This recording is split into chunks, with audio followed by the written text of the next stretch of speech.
अस्सलाम वालेकुम रहमतुल्लाह। बड़े फजीलत वाले अय्याम से हम गुजर रहे हैं और ये वो दिन हैं जिनकी अल्लाह ने कुरान मजीद में एक कसम उठाई, वलयालिन अश्र, 10 रातें, और अक्सर मुफस्सिरीन से ये ज़ुल्हज्ज की ही 10 रातें मुराद हैं। ज़ुल्हज्जा के पहले 10 दिनों में से पहले 8 दिनों का रोजा, हर दिन का रोजा 1 साल के रोजों के बराबर सवाब रखता है। और 9 ज़ुल्हज्जा यौम अरफा का एक रोजा आप सल्लल्लाहु ताला अलैहि वसल्लम ने इरशाद फरमाया, जिसका मफ़हूम है 1 साल पिछला और 1 साल आइंदा के गुनाहों को मुआफ करवा देता है।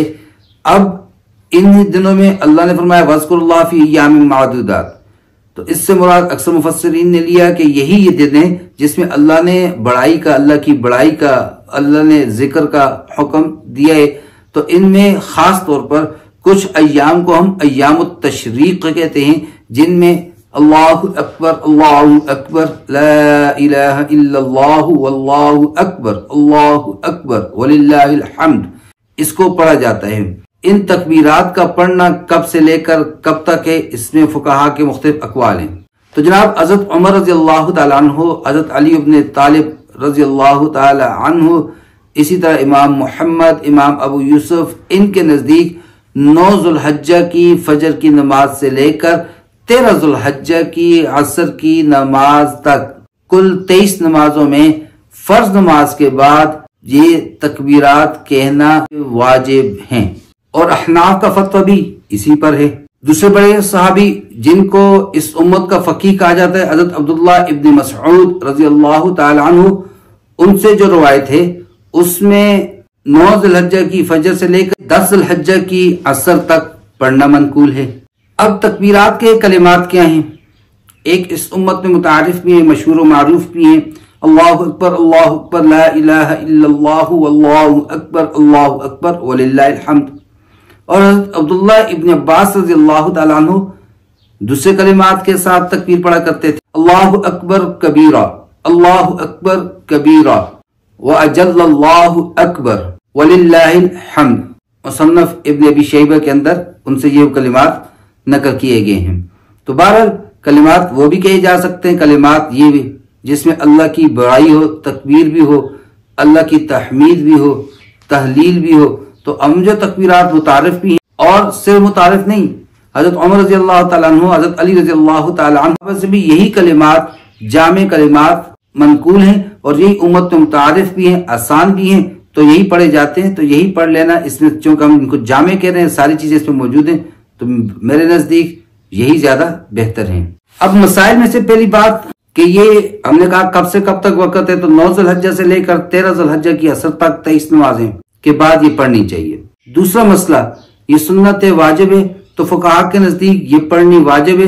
हर आकल बालिग आजाद मुसलमान मर्द और औरत, मुकीम हो, वो शहर में रहने वाला हो, देहात में रहने वाला हो, मुसाफिर हो, जिस भी हालत में हो, हर एक, हत्ता कि ईद की नमाज के बाद भी ये पढ़ी जाएंगी। हर एक पर जिसने फर्ज नमाज पढ़ी, जिस पर फर्ज नमाज फर्ज है, वो कसर वाला है, वो पूरी नमाज पढ़ने वाला है, वो मुकीम है, वो शहर का रहने वाला है, देहात का, हर उस शख्स पर वाजिब। अब कोई आदमी वो नमाज में लेट हो गया, 1-2 रकत रह गई, वो जैसे ही अपनी नमाज पूरी करेगा, नमाज पूरी करने के बाद इन तकबीरात को पढ़ेगा। औरतें घरों के अंदर भी तकबीरात को पढ़ेंगी। हमारे यहाँ ये सबसे बड़ी कोताही है, अमूमन औरतों के साथ हम मुज़ाकरा नहीं करते, फिर उनको याद नहीं रहती, अमूमन औरतों में भूलना ज्यादा होता है, लिहाजा उनके साथ मुज़ाकरा बिलखुसूस किया जाए। घर से नमाज के लिए निकल रहे, साथ आवाज लगा दें, नमाज पढ़ लें और उसके बाद तकबीरात पढ़नी है।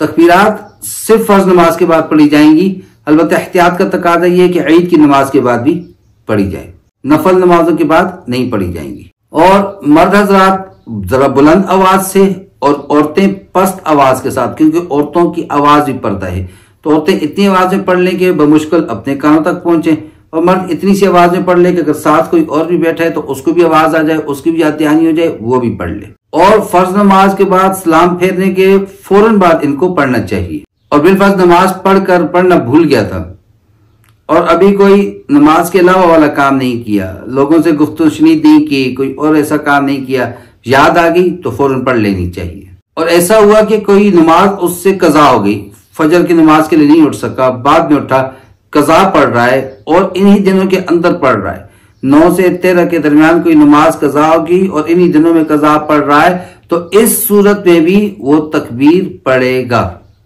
और इमाम भी इंसान होता है, हो सकता है कि वो सलाम फेर के भूल जाए, तो मुक्तदियों को इमाम का इंतजार नहीं करना चाहिए, फौरन पढ़ लें, उसको भी याद आ जाएगी, वो भी इंसान ही आखिर।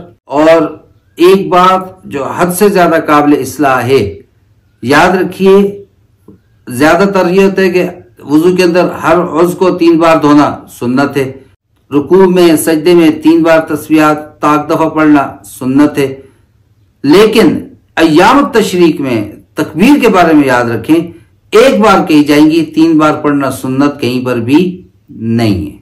बास कहते हैं जिसने एक मरतबा से ज्यादा पढ़ ली वो मुस्तहब है।